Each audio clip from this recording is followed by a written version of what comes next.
People, Deluded, I'm back again. Good morning, I hope you're all doing well and safe this Tuesday morning. It's always appreciative, all the support you guys give me.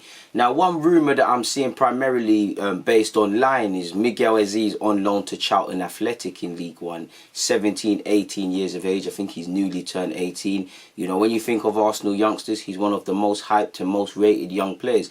And there's every reason to. Of course, you know me, I don't like calling players world class and doing all these things and the fancy hot takes that many youth experts come with. All I know about Miquel Azeez is I genuinely believe he's a year or 18 months away from playing in the first team. I think he can have a future in the middle of the park at the top level, and then beyond that it's just down to him. You lot saw him make his unofficial debut for the first team against MK Dons, and he showed good courage to play certain passes, but he did to a degree look out of his depth.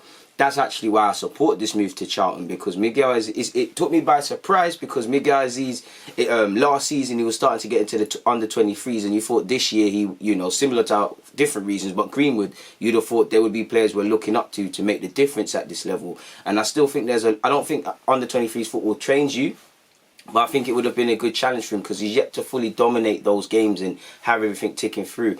Why I'm happy he goes to Charlton is, first and foremost, I want Miquel Azeez to be out of his comfort zone. You know, in midfield sometimes it's too easy for him, and he does like to have an extra touch or two. You look at the penalty he conceded at under 18s level against Norwich, and you look at how he was kind of not directly at fault, but him not dealing with a certain sort of ball kind of led to Blackburn scoring one of the goals in the FA Youth Cup. So I want him to be out of his comfort zone. I want him to be in a situation where if he dwells on the ball too long, there's an immediate consequence. Not saying he does that all the time, I'm just saying this is the next step for him. He needs to be out of his depth. We purposely need to put him in situations that make him uncomfortable, because he's going to grow. He's very cultured on the ball. He's always going to thrive in an academy setting. If he gets a clamp in a League One game, he's going to think, I have to do things quicker. And midfield, as you lot know, the best thinkers are the best midfielders are the best thinkers. Before you talk about how good they are tactically and all of these things, they've seen pictures and done it. That's what we need from Miquel, especially as he gets older and it becomes less about instinct. And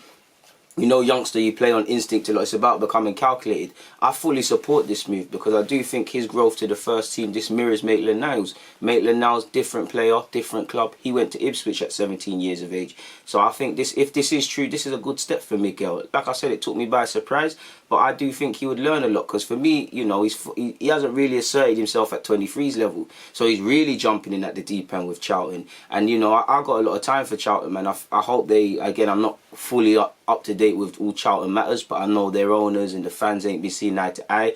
I'm a big fan of Charlton as a football club. They produce some good young players. They've got some loyal fans. My driving instructor's a Charlton fan. I've got a lot of friends who support Charlton from South as well. I've got no problem with Charlton Athletic, and yeah, man, I think they play good football. They do play some young players. Looking at their squad, they've got an average age of 26, so it's not the youngest, but it's not the oldest. And again, minutes are currency. The experience Miquel will get, whether he plays good, makes mistakes, playing in League One, will improve him a tenfold. For me, it will just make him have to do things quicker. Obviously, the physicality aspect in terms of being a central midfielder, there's that. For me, it's just about first team games, man. It's just, again, it's not the same, but this mirrors Maitland-Niles. Maitland-Niles went on loan at 17. He came back, and for the next few years, he's on the cusp of the first team, as you saw. There are spots going to open up with Miquel, you know. I thought Miquel could have made his debut in a League Cup or so. I'd understand if he didn't, but I thought he could. Maybe opportunities at first team level might come hard to come by. I know there's question marks over Guendouzi and Torreira, and if they're not here in a years from now, that presents an opening for Miquel Azeez. We do have a sort of like a mandate at Arsenal of once every 2 years, more or less, a first team player comes in. I know it's not the same, but you'd imagine Miquel is the next off that sort of conveyor belt, people, and that's fully what I'm on, people. You know, you look at Torreira and Guendouzi, both of them right now are in the first team picture. Ceballos allegedly is going to come back on loan. So games at first team level might be hard to come by. So if Miquel pushed for this, or the club thought this was the next step, then it is what it is. It took me by surprise, because like I said, he hasn't really asserted himself at 23's level, and now he's going out on loan. But I support it, man. I support it. Charlton play good football. You know, they're forward-thinking club. They know how to look after youth players. Obviously, Arsenal and Charlton are not going to play the same, but in terms of what we're looking for, it's not going to be too dissimilar. And I like it, man. And it further confirms we're trying to accelerate the growth of our young players. You can imagine Tyrese John Jules goes out on loan in addition to Miquel, we've obviously got several players playing their trade in League One, and obviously we've got Zach Swanson over there in Holland doing his thing. So it's nice to see these young players trying to make the next steps in their careers, man. But for me, you know, it would accelerate his growth, because it's almost like taking him and just throwing him in the deep pool and saying swim.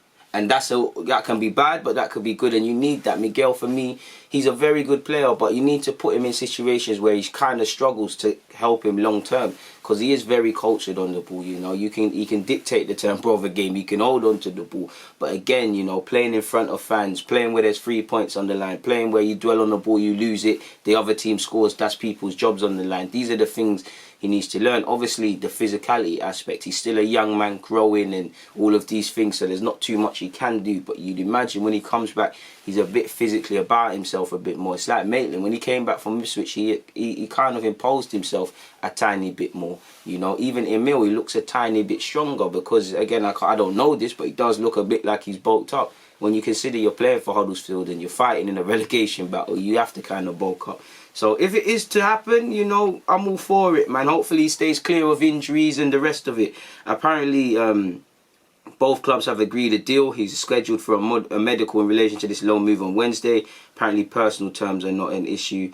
Deal is done, subject to transfer embargo being lifted this week. So again, with Charlton Athletics business and off the field, it depends on when Miquel Azeez's deal, if this is to happen, on loan, is going to happen. But, you know, I wish him all the best, and I want to see you years from now, Miquel Azeez, and put you into the first team. When I say put him into the first team, again, doesn't mean week in, week out, but he's off the conveyor belt. He's now in that, you know. He's not Phil Foden, but, you know, Phil Foden was about in City's first team for a number of years. That's where Miquel needs to go.